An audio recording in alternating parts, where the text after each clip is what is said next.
Ready?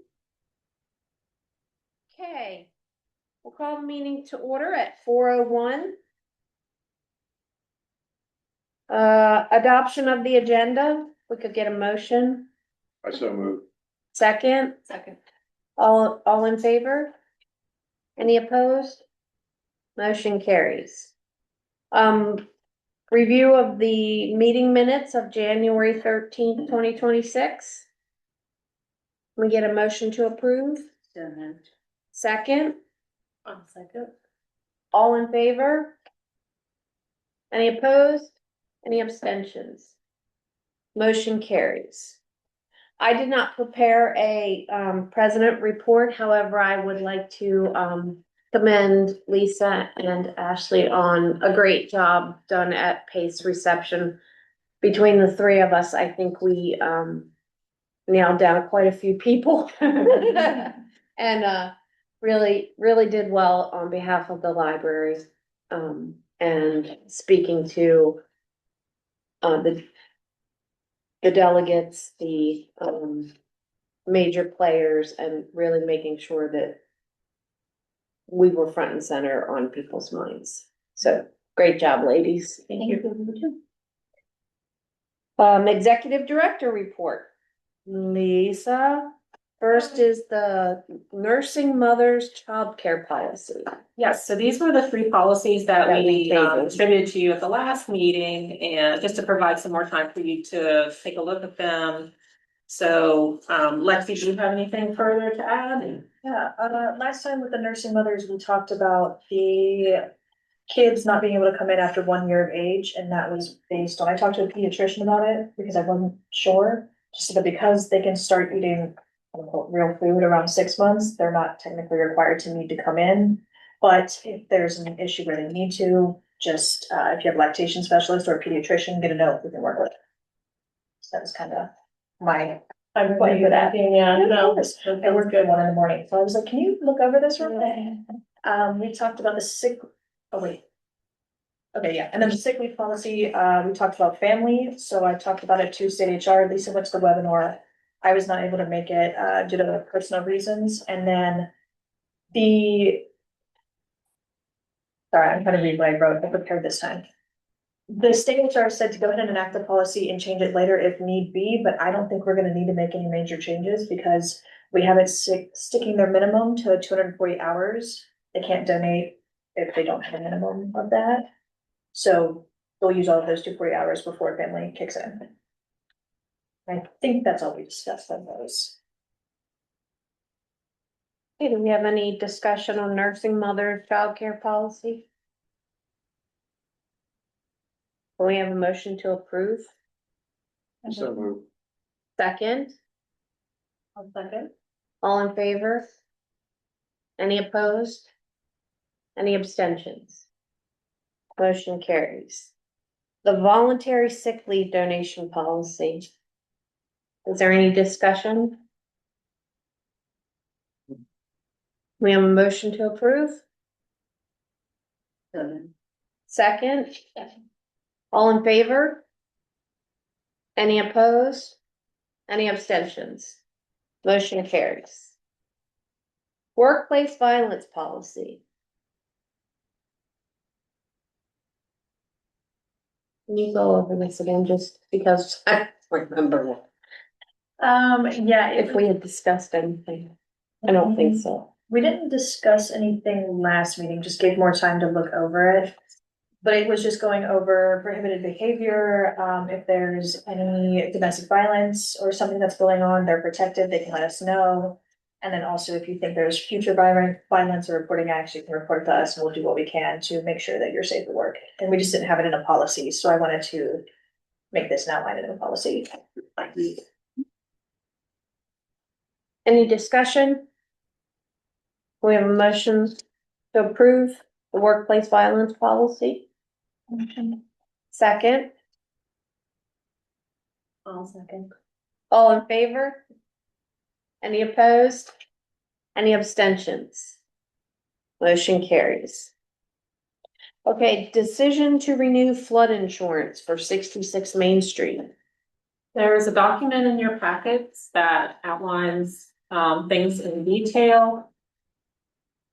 We did receive a selective insurance bill for renewal. And it also accompanying it, there was a letter stating that the library's replacement cost value needed to be updated. The insurance bill did not change from the previous year, so it is again $19,682, so no increase over the previous year. It's got the same coverage as the previous year, which is $500,000 for the building and $81,000 for the contents of the building. Payment for this is due on March the 6th for the renewal. The replacement cost value is defined as replacement of the structure at today's values. So, for example, the foundation and walls, what would it cost today? The current RCV for Western Port Library is $1.2 million. It is expected to be higher at today's values. Since 2007, the library has paid $194,000 in flood insurance coverage for the Western Port Library. I reached out to Greg Smith at CBIZ just to ask a variety of different questions related to the renewal, what our options were. And we also explored alternative providers for the flood insurance just to see if there was anything more cost effective for it. There were 3 different firms that were contacted. All 3 declined to provide flood insurance for the facility due to the history of large loss. Then I asked the following questions. If we do not renew with Selective, are we at risk of not being able to pick up insurance later? Good question. The answer was no. If you did not decide to renew this policy and wanted to get coverage later, then they would not deny coverage. But Selective said if it floods again, if you have severe repetitive losses, then we would need to go directly to FEMA as a last resort. So at that point, in other words, if it floods again, flood insurance will most likely be declined as no one will want to take on the risk. Second question I asked was, given the damage to the structure, how would we handle the RCV update? Would the need to update this figure, would we need to update this figure if the insurance policy renewal could be temporarily put on hold? And the answer to that was the RCV update can be put on hold if the insurance is not renewed. Third question, if another flood comes when we have no coverage, what would be the consequences? The answer to that was the library would need to be responsible for the cleanup again. So removing all the mud and debris, etc. I did also check with Greg that aside from the flood insurance policy, given the state of the building, what kind of coverage do we currently have in place with our other overall facilities and umbrella insurance policy that we have through Travelers? And he said that we would have building coverage, business personal property, electronic data processing equipment, general liability, and umbrella. So like if someone would fall on the property or something like that, we would still have other types of insurance in place for 66 Main Street as it currently stands. So at the end of the document, I made the recommendation that we do not pay for flood insurance for the building in this current derelict status. You know, again, the coverage is for $500,000 for the building and $81,000 for the contents. There just simply isn't anything in the building currently to insure as far as, you know, those types of things are concerned. We did budget, however, for this, you know, we're still in fiscal year 26, and we did budget in the fiscal year 26 budget to pay this amount of money for flood insurance for Western Port. So I think that, you know, I'm coming to you to help make the decision about what you think as far as should we pay this insurance, flood insurance bill for Western Port Library 66 Main Street, or, you know, given that they're providing an answer that just because we don't renew it now doesn't mean we can't reinstitute it later. Do we just kind of hold off paying this year and then, you know, make that other decision down the road? I have a question, and you may not be able to answer this question. When we were discussing the $12 million that Governor Moore put into the budget for Western Maryland flood mitigation, 1 million was for the library, 5 million was for It was those 5.5 creek for the beds. Georges Creek Riverbed, and then Now- 5.5 for infrastructure. Right. We know that the county's done some creek bed. But do we know when that would start, how long that would take? And does that? I mean, nobody's probably gonna be able, but I know what you're thinking. like, what are the chances it's gonna flood again? Right now, it's pretty good chance that's gonna flood again.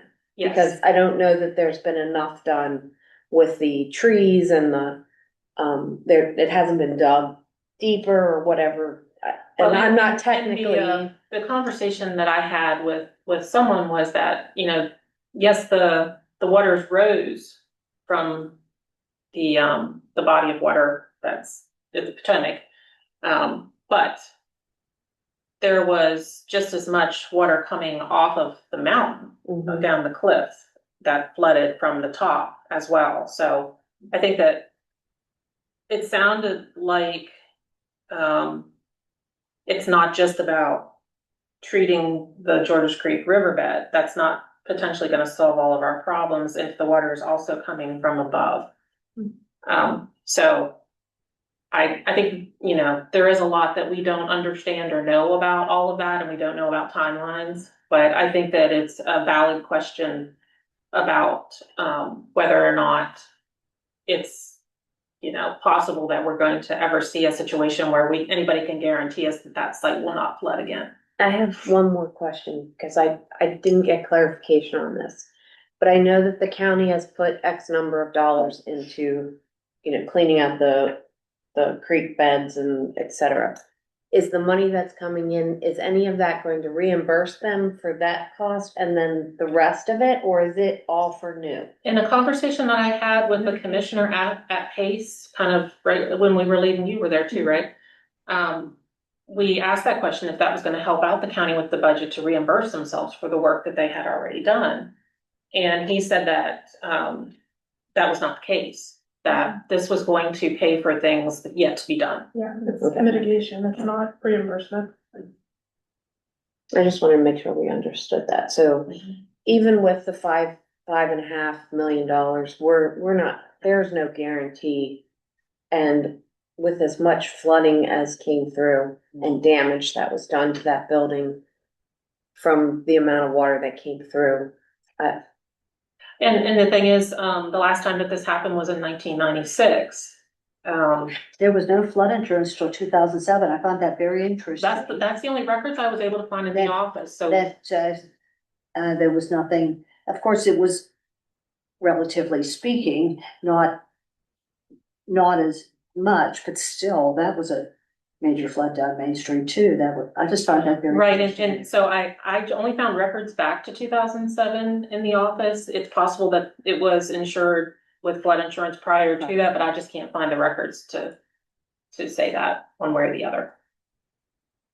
But the money from the governor needs to be used for, maybe you can't answer that question either, but for that particular site. No. No. That's where, because it kept talking about the foundation, et cetera, in the newspaper, and I wasn't sure. I spoke to someone in the governor's office and he told me that Governor Moore wants to make sure that there is a library in Westernport. It's up to us, To those see what particulars works. of where it Yes, is. okay. Good for him. That, That was gonna be I'm my glad to hear question. that. okay. Yeah, that $1 million Are there is just to stipulations on ensure that? that there is a library. Okay, so we can spend it. We can As spend it we on a can new spend it. facility in a different location. We can spend it on that facility if we feel that's where we wanna go. I mean, obviously, the Allegheny County Public Schools is taking the chance. Our school, we're moving back downstairs in mid-March, according to what we just heard last week, but but they're working on the infrastructure out on the playground, et cetera, to solve some of that, the drainage issue that, caused the cars to float, et cetera, that, I The guess. Board of Education has a little bit more money than we do. Well, it's still, they're taking a chance too, but I don't wanna take a chance. Their budget's a little I don't bigger. wanna take a chance. It's a little harder to move school than it is. Yeah. I really, I agree with Lisa's recommendation that we should put off the flood insurance. Do you wanna make a motion? I will, I move that we accept Lisa's recommendation to defer the flood insurance until we, while the building is in this current status, and then we can go from there. You don't have to add that. But the intent, yes. It's nice that they're even considering letting us defer when 3 other places have turned us down. And I wanna apologize, I was late, I was We going know. one way, there was a wreck, I rerouted to 220 and there's another one, so Yeah, it was, so I just wanna apologize. no, that's fine. Next time, use your helicopter. I'll have to. Just to get you where we're at, we are discussing whether to renew flood insurance for 66 Main Street in Westernport. There's a document in your packet there, Jack, that sort of outlines, brief recap, price is the same as the previous year. It is due for payment on March the 6th. A variety of different questions were asked, of CBIZ. They kind of looked to see were there any other providers who could provide flood insurance for less money. All 3 of those firms denied coverage based upon the history of large loss to the facility. I asked them whether, if we didn't renew the insurance now, did that mean that we wouldn't be able to do it in the future? They said that that was not the case. So at the end of it, I was making the recommendation that even though we have budgeted in fiscal year 26 for flood insurance for Westernport, given its current situation, I did not think that it was worth spending almost $20,000 for the flood insurance, given that, we would have 500,000 for the building and 81,000 for contents, and there's nothing to insure there. Right. So I think that where we left off was Deb had Deb made the made a motion to motion. accept Yeah, the I just recommendation. recommendation is the motion. Do you have any questions or thoughts that you want to? No, you're there, thank you. Do you wanna repeat the motion? The motion is that, the board accepts the recommendation that we do not pay for flood insurance for the building in, as it currently stands. Is there a second? Absolutely. All in favor? Any opposed? Any abstentions? Motion carries. Budget and financial report.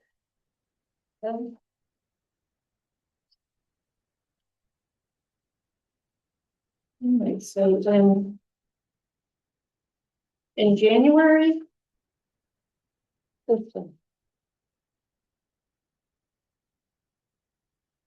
There through, some highlights from the budget. The total income for fines and fees, copier and printing combined was $1,261 for January 2026. And account 45,000 gifts and memorial income, which is actually the end of your profit and loss report, because it's other income. That's kind of weird. We received over $13,000 in gifts and memorials in January. That includes $5,000 from the Nora Roberts Foundation to help support the purchase of books for all branches, $1,000 from the LaVale Lions for the LaVale Library, $750 from Joanne Condry for Frostburg Collections, $250 from First Peoples Federal Credit Union, $250 in memory of former Board of Trustee Ken Kennedy for Frostburg. Ken was a longtime patron. I remember when I would go to Frostburg, and Shane, you probably know this, that there was like a whole shelf of books that were for Ken. So he was a great board member, but he's also a faithful library patron. So donation in his memory. And then over $4,000 for Western Port Library flood recovery. And that's just to spotlight a few of that, $13,000 and give some more. On the expenses side, in 60005, programming and outreach supplies, just over $2,000 was spent for programming items for all branches, including supplies for Meal in a Mug here at South Cumberland, beads and supplies for the Perler Bead Keychain or Magnet program at Washington Street Library, which is on February 26th. Gift cards for prizes for Battle of the Books, which is happening in March. New cardboard bookshelves for our community bookshelves and local laundromats and post offices, which is something that the children's librarians take care of. And then prizes for our winter reading challenge. So in your, in Shay's probably gonna talk about this maybe at her update. So, but there is a reading log in your packet. So Shay will tell you more about that later. 60007 collection processing supplies. That one was pretty expensive. Over $2,000 was spent, with the largest portion of that coming from book plates and but mostly from the barcodes that we use for cataloging items. So it was time, we were running low on quantity of those. So luckily those item barcodes typically last us for years. So we're paying for it now, but in the next couple of years, we probably will not have to pay for them again. 61002 elevator. We paid $620 to have our elevators at Frostburg and Washington Street inspected. We passed, and the new certificates have been installed. So elevators are past inspection. In 61007, we paid $400 to have the lots plowed and salted in January. So, and you know, it hung around for a long time until today, really. 62004, our favorite, heating and cooling. HVAC, we spent $13,508. That includes the installation of a mini split on the second floor at Washington Street, as well as repairs in the children's room and mezzanine. Jason may be able to update us more about facilities related activities, but you know, the sustained bitter cold, I think, didn't do us any favors there. 63007 IT hardware, that was over $10,000. That was spent on purchasing several UPS battery backups, 12-volt batteries, the installation of replacement core switches at all branches, some cables, a fan, and a flash drive. I don't know what some of those things do, but there's somebody here at the table who can explain all of that.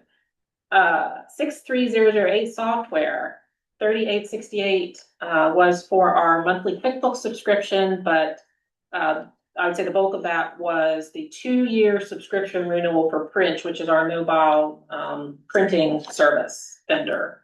So that's 2 years worth of their services.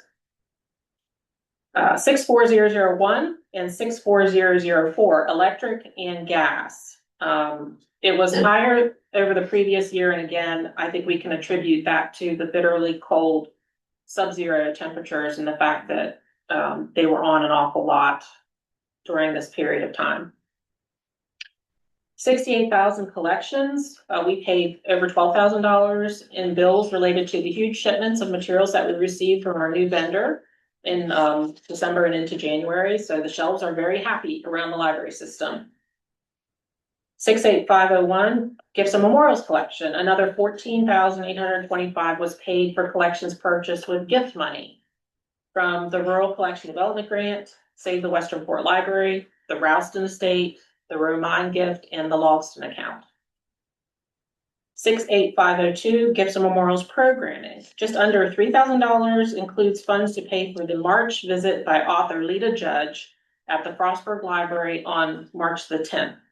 Lita is the author of Something Beautiful, which is a lovely picture book that features a mouse, an elephant, and a giraffe with a great message that each one alone has value, but each also adds something beautiful to the group. So we purchased copies of the book, and I sat at my desk and read it. 68503, Gifts and Memorials Furniture, and 68504, Gifts and Memorials Facility. Over $4,000 included the purchase of a new outdoor book drop for Western Port Library, as well as a new fax machine and cordless phone. So those are the highlights from January. We also have the document which lists balances of our accounts. And you'll see that we still have, all the money from the flood insurance claims is in place and waiting for the next actions there. And all of the balances for our special accounts are listed there as well. Are there any questions about the Have we heard January anything reports? about the bill for cleanup? It's still in progress, so, the latest this week is that, there's been a lot of back and forth between BMS Cat and the insurance adjuster. The, BMS Cat yesterday provided additional information that the adjuster was asking for. And they are supposed to meet tomorrow to have a discussion about things. So that's what we know at this point. There's just been a lot of waiting and, I think that we have finally kind of broken through and made some progress so that they have provided the information that the adjuster has been asking for. So now the adjuster needs to look at that, and apparently he must have some things to talk to them about tomorrow. So no resolution on that as of yet to know what's going to happen with that. So I suppose, either we need to pay that bill in full, which would come from our insurance claim money. Is there a possibility that the insurance company, I would appeal that, they gave us the proof of loss estimate that had a sum of money that they had factored in for cleaning. This bill is coming in above that. So I would appeal that proof of loss estimate with the insurance company to ask them, could they reconsider and perhaps give the library some additional funds to help pay for this cleaning bill that came in at so much higher than what they had estimated that it was going to cost. So, we're still working through all of those questions. Okay, thank you. Is that it for budget and financial reports? It is. We have a motion to approve. Second. All in favor? Any opposed? Any abstention? Motion carries. FY 27 budget preliminary. Budget draft. All right, so this version of the budget, really the major change that is in here that I wanted to talk to you about was, you'll notice under the revenue right at the top, 40001 State of Maryland, that in fiscal year 27, we are going to receive $4,588 more than we did in this current fiscal year. So even though Allegheny County lost population, because the per capita amount was increased by 10 cents per person, we are still receiving additional funds from the state of Maryland in the preliminary estimate. So I've plugged that in there, and otherwise not a lot of change from what we talked about last month. I think that at our next meeting in March, we would be in a position where we will need to have you deliberate a little bit more and vote on, make a motion about the draft of the budget. Because as I understand it, in late March, I need to submit that to the county. And then in early April is when the budget presentation happens. So I think there will probably be one more draft of the budget that comes to you prior to the March meeting for you to look over.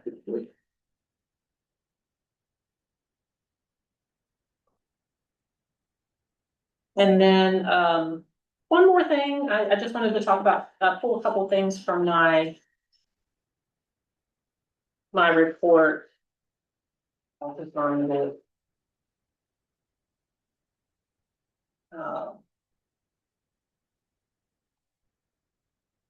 here's someone.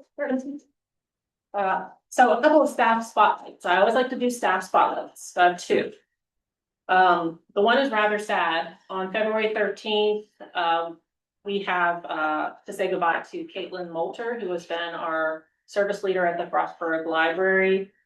She had worked with us since 2021, and as I said in my report, it's hard to detail all the ways that Caitlin has had a positive impact for the library and the library system. I remember the early days of the pandemic when we had to return to work, and it was kind of a scary time. And that's really when I really got to know Caitlin, and I just found that she is just, such a great librarian.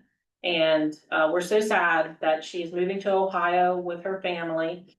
And I just wanted to call out Caitlin and commend her for the service that she's given to our library system. And we have, next, I wanted to also put the spotlight on Lexi Halterman. She's been making numerous positive impacts throughout the library system, whether it's researching and learning about taxes, setting up vacancy announcements and interviews, delivering training, facilitating discussions at staff meetings, working on ways to show staff appreciation, or helping to create and update job descriptions during our restructuring work. Lexi continues to be a huge breath of fresh air in the library and deserves recognition for her excellent work. So both of these ladies deserve our thanks. And one more, Allie Klein. I just wanted to say that poor Allie, doing delivery in that icy and snowy weather, she had a lot of treacherous she'd come back with her eyes big, and she would, she's driving that vehicle, which is not the most maneuverable, and she slipped on the ice a few times herself. And I just wanted to let her know how much we appreciate all of her efforts to make sure that the books get from one place to the other in these bitter cold temperatures and treacherous kind of conditions. So she did buy herself a heated vest prior to all of this, so I'm sure that felt pretty good. So, just wanted to mention those great staff members. I'd like to commend Lisa for including staff spot. I think that's a really wonderful one. I love it, yes. Yeah, and it's hard to pick because we've got so many people doing so many great things across the library system, but I think they deserve recognition. Okay, we are at library administrators updates, marketing and outreach, statistics. Right, so I know we talked a lot at the last meeting, and I'm gonna talk a lot at you today. Since we have the 20-year public library survey data to look at too, but I'll start with the January statistics. And there's not too much to note. Most of the metrics showed a year-over-year decline, just as it did last month. This trend is influenced in part by the unusually cold and snowy January that of course prevented or reduced access to a lot of our in-person services. Despite the weather though, circulation remained strong. It even increased over November and December. And I think that was those, posts, 1 to 2 books, 3 to 5 books in this area, 8 to 10 books in this area. So people were stocking up in preparation for the storm. So hopefully they're getting through their books, and we have great auto renewal that will let them finish them all before they bring them back. So you did see a little increase in circulation there from month to month. Programs, while still, in the slow season, attendance remains strong, especially among adult attendees. And digital users, the cold and snow may have prompted some patrons to explore the library's digital offerings. You'll see that reflected in a notable increase in the new digital users. However, the total digital users declined a little bit in January from last January.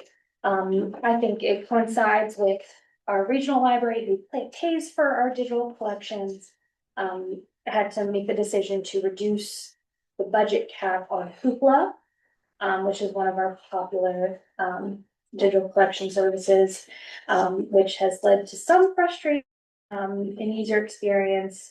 and, or have them see alternative, resources, so. Sad to see that, but yeah, tough times.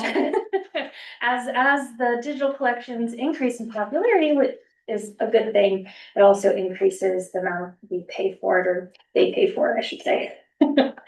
So, any questions about the January statistics? I did put on the back of that first summary sheet, a couple of pictures from, the past month. You'll see Lisa there at our library ambassadors, reception, and a program from Georges Creek.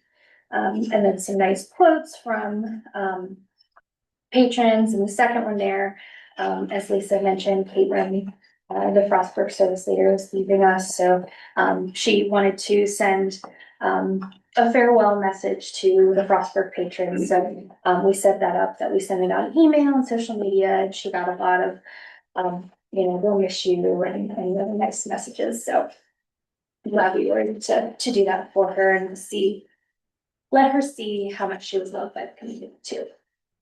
I just want to say how helpful Hoopla was to me during the week that we were off. I carried home 4 sacks of things thinking, well, we get back by Thursday.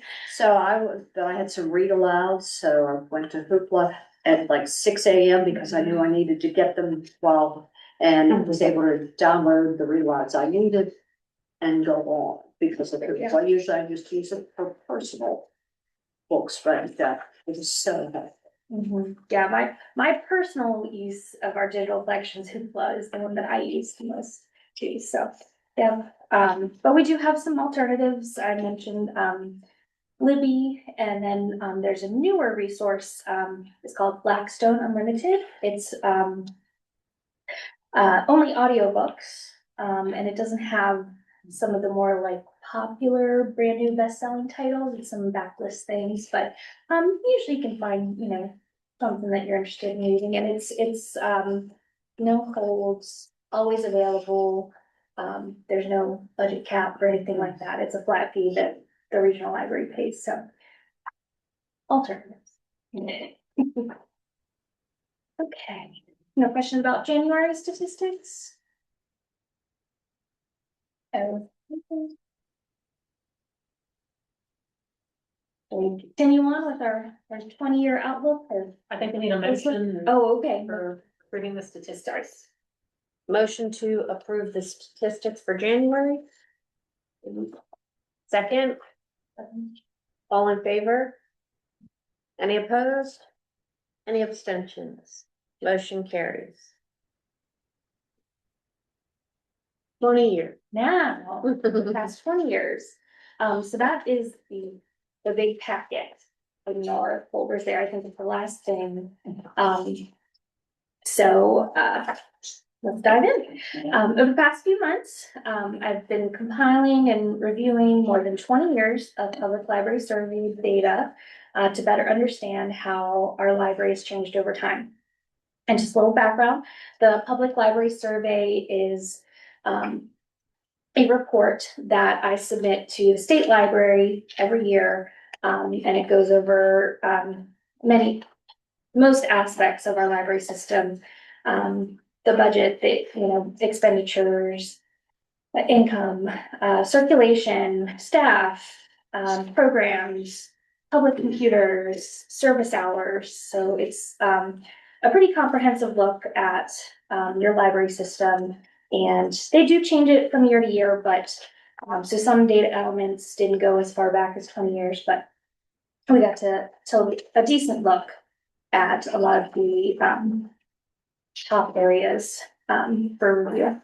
So I thought the purpose of this project would be to provide like long-term context to look at trends, patterns, and relationships over the years, rather than to focus on a single data element.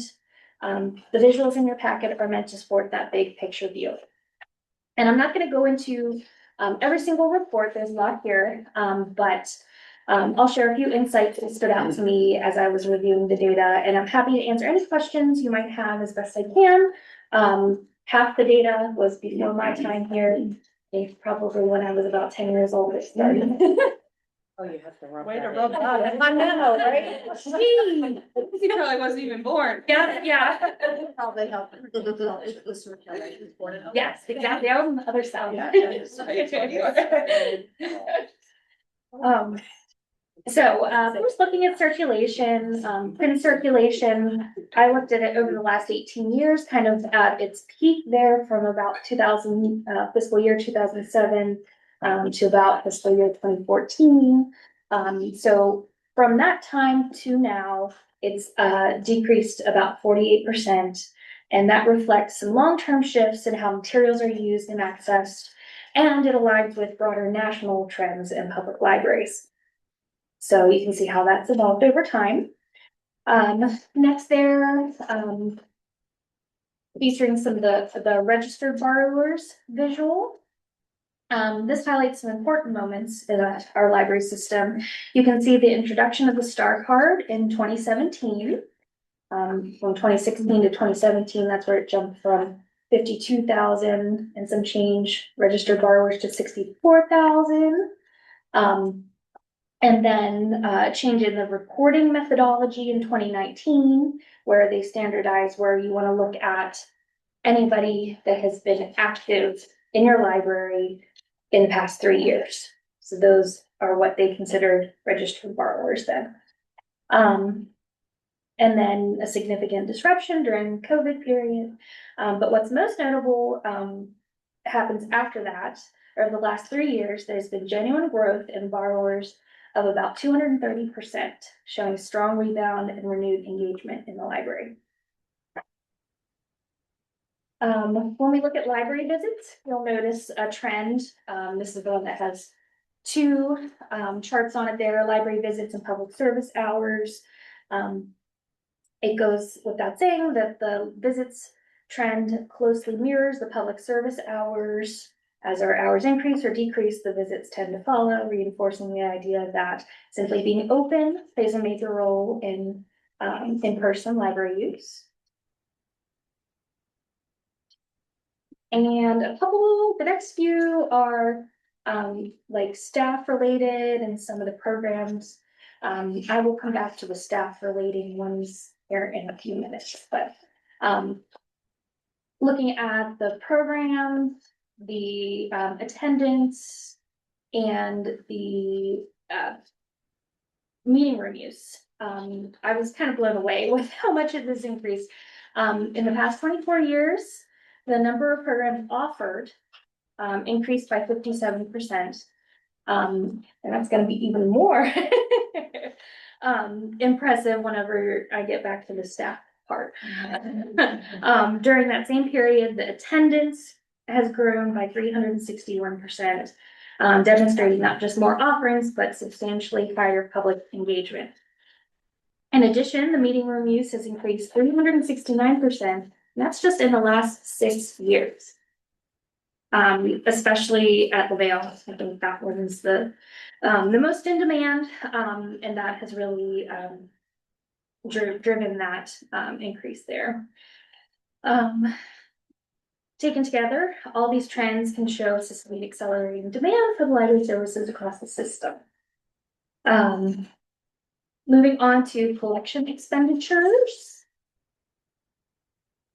That is one on the back. It's a couple pages in.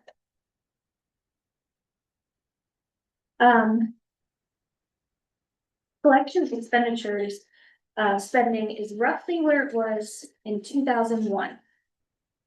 While the dollar amount appears similar, the cost of books and materials has increased significantly over that same period, meaning the purchasing power of that budget line has declined quite significantly.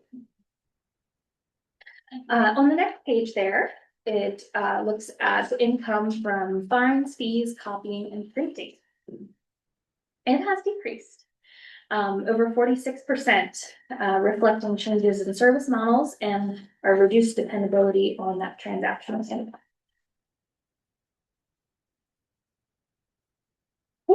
Looking forward just a couple more. The last page that's stapled together, I believe, should be the income versus expenditures.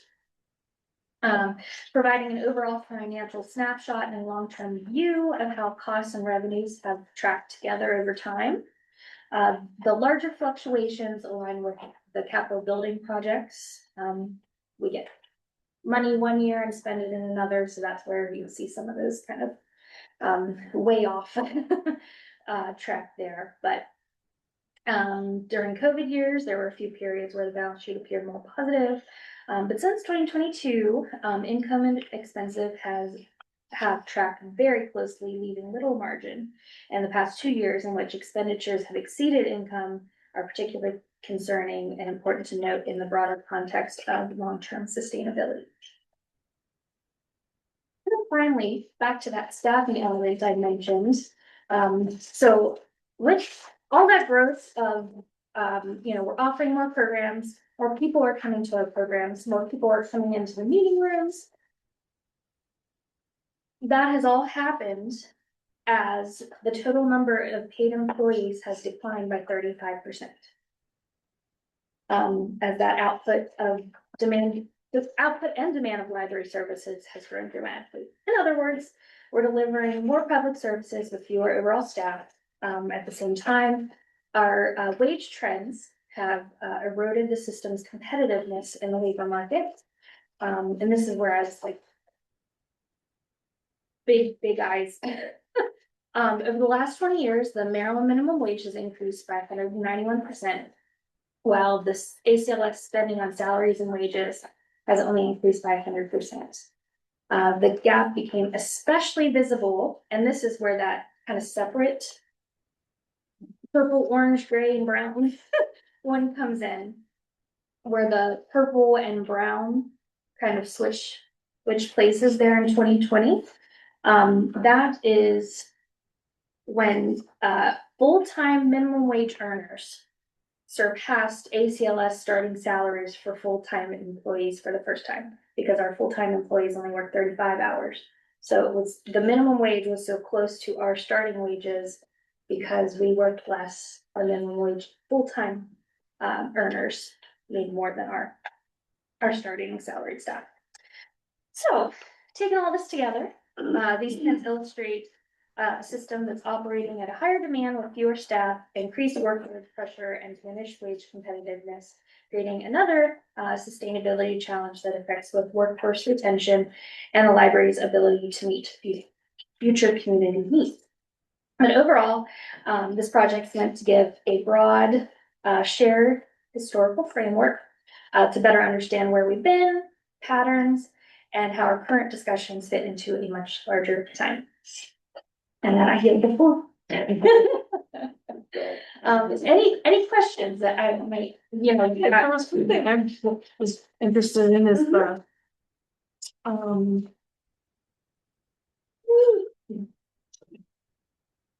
well, I can't find it. It was the Wi-Fi and computer use, oh, yeah. the way that it like dipped so much and continues to. Yes. That be contributable one to people actually having their own. Yeah, so you'll see it, it's decreased over the years as technology has become cheaper and more accessible, but really dipped in 2020 when people were forced to find alternatives. So we see a little bit of bounce back since then, but people have found an alternative for a lot of those services.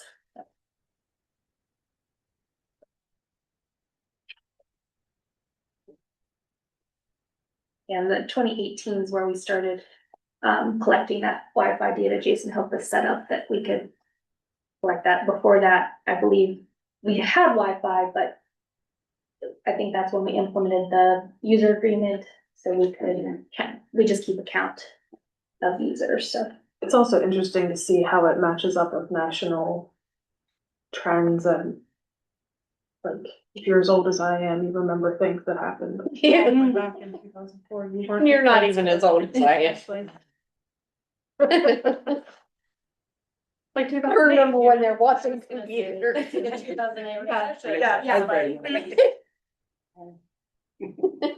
Erasable paper is a great thing.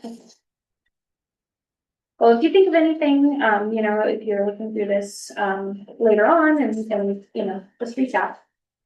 Thank you, Ashley. Thank you. It's fascinating data, and it's nice to see that how the trends have gone either way. Jay, branch services? All right. So pretty program and partnership heavy, on what I'm gonna share.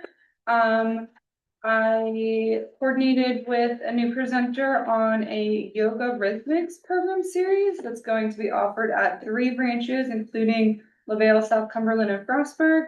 That started last week. It is a blend of yoga, dance, sort of a blended class. So completely free, registration required 10:30 on Saturdays. As part of the Let's Grow, Let's Cook, Let's Eat grant series from the Maryland State Library Association. We have a Seed to Supper program series scheduled here at the South Cumberland Library. That is a 6-week series with Sarah Llewellyn at the University of Maryland Extension and Master Gardeners. She's going to come in and do different topics, winter sowing, starting tomatoes, lots of different things. And then we're also going to be giving away supplies with that program. So all the attendees will leave with grow bags, gardening gloves, a watering can, a rain gauge, and a little shovel. So excited about that. As Lisa mentioned earlier, we have the CLC partnering with the Children's Literature Center at FSU for our March 10th author visit. Lita Judge is coming to do her Something Beautiful book. We will have Main Street Books on site selling books. Lita's going to do book signing after the event. She's also going to do a guided drawing activity with supplies provided. So any child that registers and attends is going to get a little kit with a sketch pad and some crayons. And Lita is going to do a guided drawing activity related to her illustrations. So really excited about that. That is actually the same day as the March board meeting. I'm planning to attend after the board meeting, and I'm hoping that Lita and Main Street Books will still be there. So if any of you would like to attend as well, that is my plan for that. And registration is open for that. So that is ages pre-K to 2nd grade. So around the 2 to 8 age range we're looking, and registration is open for that right now. I attended the ACPS Community School Coordinator District Steering Committee meeting, representing the library and sharing resources. So I shared about our Launchpad Learning tablets, our online streaming and reading databases like Hoopla, Canopy, Libby, Bookflix, and ABC Mouse. Sharing for partners on the Let's Grow, Let's Cook, Let's Eat food grant. We are renewing our Choose Civility steering committee, so we're looking for partners on that, and also planning some month of civility events for April. The winter reading games, I shared that, where the logs that you have here. So this is an all ages winter reading challenge that is running the entire month of February. You just color in or mark off for each 15 minutes that you read. Turn this in. Doesn't have to be completely filled out. Any return logs will be considered for entries in the grand prize drawing. We have some little participation prizes. So we have the little reading brag tags, sort of like keychains. We have some ribbons for sort of the second place silver medal. It's sort of Olympic themed. And then we have some little bracelets, the rubber I love reading sort of Lance Armstrong bracelets. We have some of those. And then we do have some grand prize. So we have 2 grand prizes. One is a $75 Wisp gift card that we're giving away. And the other is a cozy reading basket. So blanket, tea, hot cocoa, just a nice little winter cozy basket for reading. Take Your Child to the Library Day was this past Thursday through Saturday.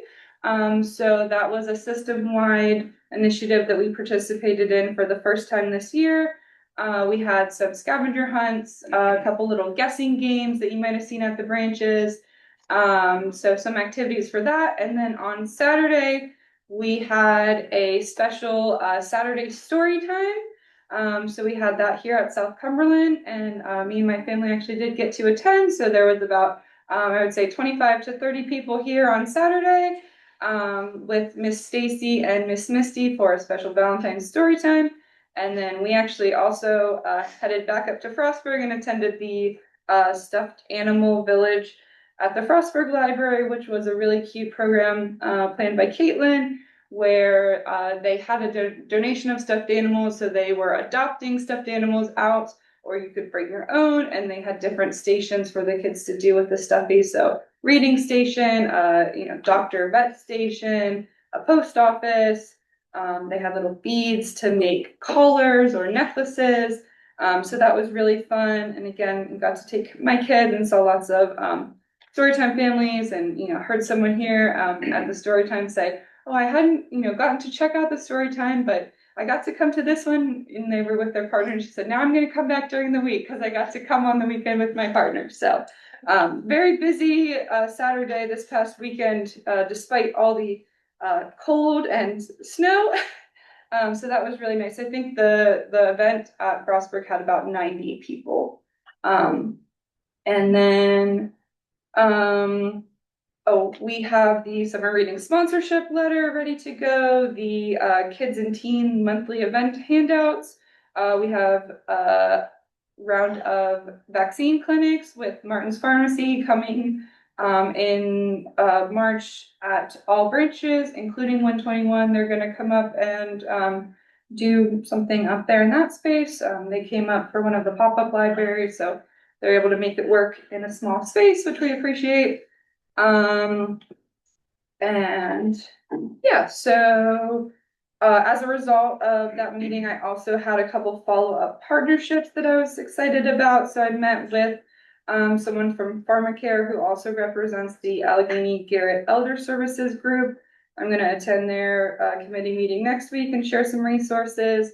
And then I also had a meeting with Maryland Physicians Care, and I have a meeting this Thursday with the 3-State Media Center at FSU about maybe getting some resources on our digital creator studio. We have some podcasting equipment, so I'm going to meet with them and see if they can get us some training or set up some programs with them. And then the last thing we have coming up in February, we have 2 partnerships that we're working on with Mr. Toad's Pottery. So one of them is this coming Saturday. We're doing a yarn drive, a Baby It's Cold Outside yarn drive. They have a Totally in Love, they call it, is their community stitching group. It's a free group, and they make the little knitted hats and donate them to the hospital for the babies. If you saw the flyer for that, it is my son that has the little hat that he got at UPMC in that picture. So they're going to set up at LaVale, and they're doing like a membership drive if anyone wants to join their group, but also donating yarn and supplies. That's all day this Saturday at LaVale. And then they are having a special book cover painting event at Mr. Toad's on February 20th. And we are going to be going, Ashley and Kate are going to go and set up a special pop-up library concurrently on that paint night at Mr. Toad's. They're going to go, and the staff are making some really cute blind date with the books. So we're going to have that for a nice outreach event. So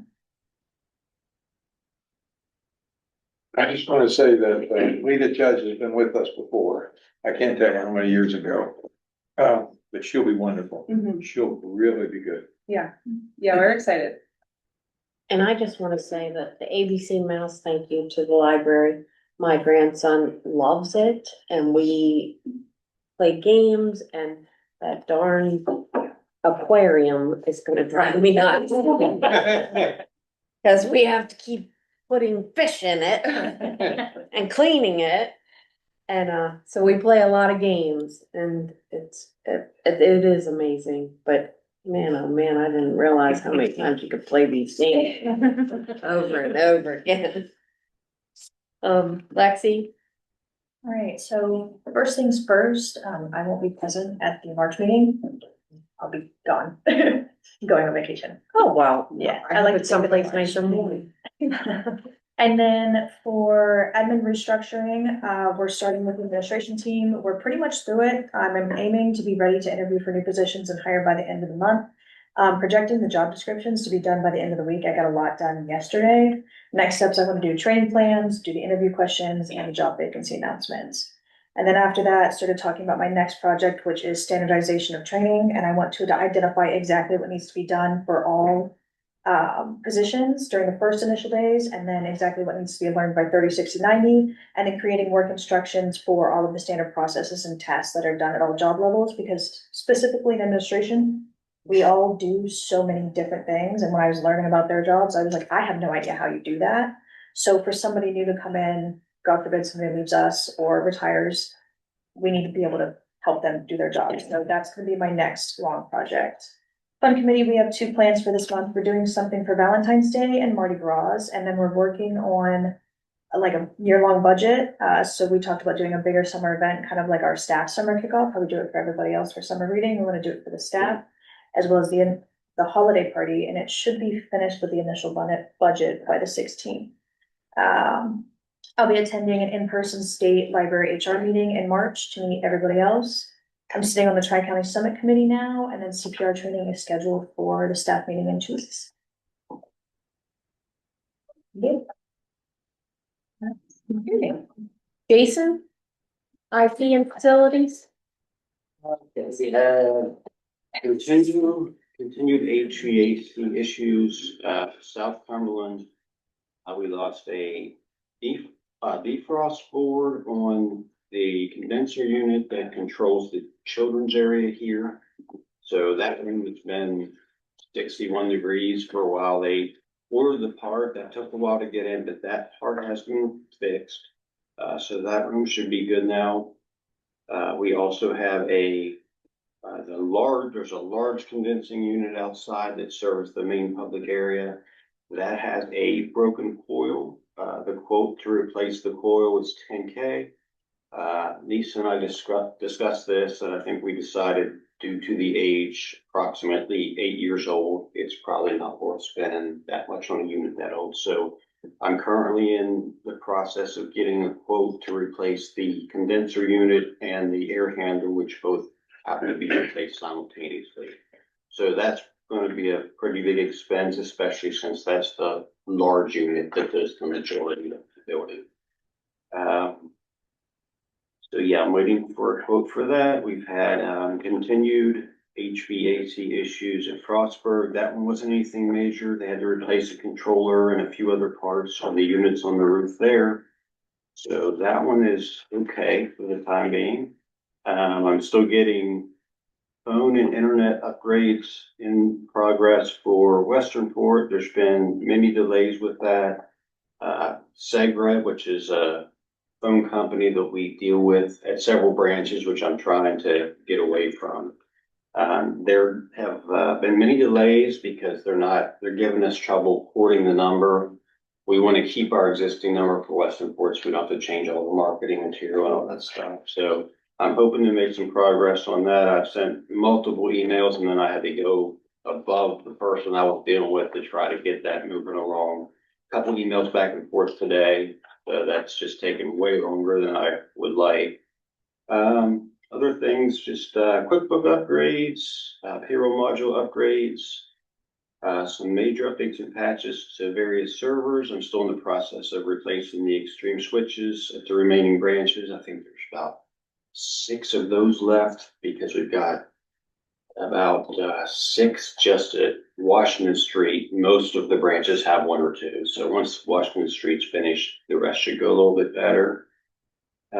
Installed a new PC for the IL apartment so they can handle the printing of the labels for ILLs. So that's completed.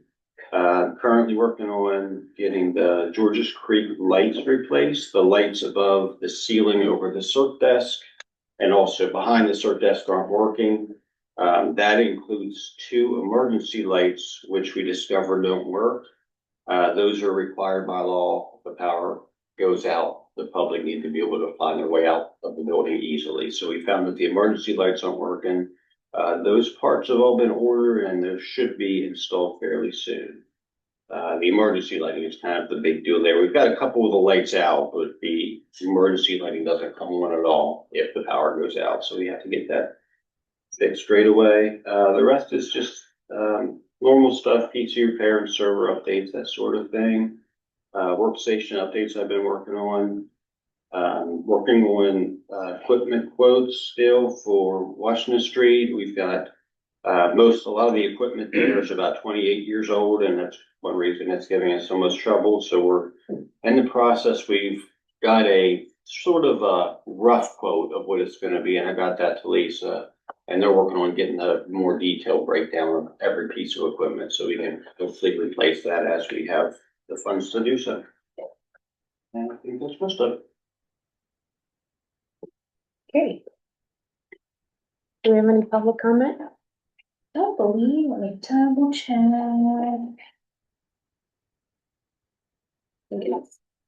Amazing.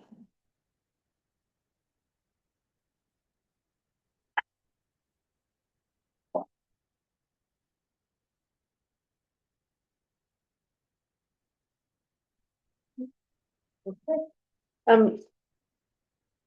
Closing remarks and, Lisa, do you want to give an update that you got a reply about the Western Port? Say the Oh, with the plaque? Yes. Yes, so I don't know that we have tied everything up as a bow at this point, but I did reach out to Save the Westport Library Steering to ask them for a little bit more detail about the plaque. If you remember at the last meeting, we were asking what that looked like. It sounds like they had in mind something that was approximately 30 inches by 40 inches in size. They did not think that there would be maintenance involved because the donation drive that they were speaking of has concluded. So they would be able to, it would be a one and done sort of situation.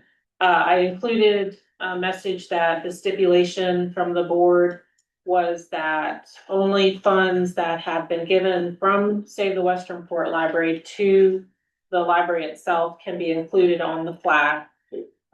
So after sending that clarification, I have not yet heard back yet from, say, the Western Port Library about that. The other update from last time was we were talking about the other plaque, the Mary Walsh plaque that we had decided we would reinstall at Washington Street and then have a rededication of that. So I'm working on we have identified the place where we want to put the plaque. And because it is so heavy, we would like to put it into a brick wall. And so our internal facilities coordinator was not real comfortable with doing that. He didn't want to damage the bricks. So I have a lead from Renee Mason about someone else who I can call about getting that installed. So once we kind of get our ducks in a row as far as that is concerned, then we can get organized with the rededication of the plaque and make some remarks in honor of Mary Walsh. So both of those are in progress, but not resolved yet. There's still some Walsh family members, probably great nieces, great nephews, and down the chain in the area, correct? Probably. I'm not sure how to reach them or contact them, but if you have any ideas. I was thinking about isn't there an Elizabeth Walsh who's a lawyer? It sort of strikes me. I don't Yeah, know. there's a Walsh. Yeah, I'd be happy to contact them. I I just don't know. I don't know if we get to that point of, we could find one person, they could invite everybody. Yeah, that would be nice. Maybe the Washington Street Friends will have some. Yeah, Yeah, maybe. they may know some. Good idea. Cause I don't know. Is there any other business to discuss? Okay, can we have a motion to adjourn? Should we adjourn? Next meeting is March 10th. And Lexi's gonna be on vacation. Yes, I will. She, we have the meeting about. I'm gonna miss you guys, but I know you're gonna see more. But the other places right now. That's right. What?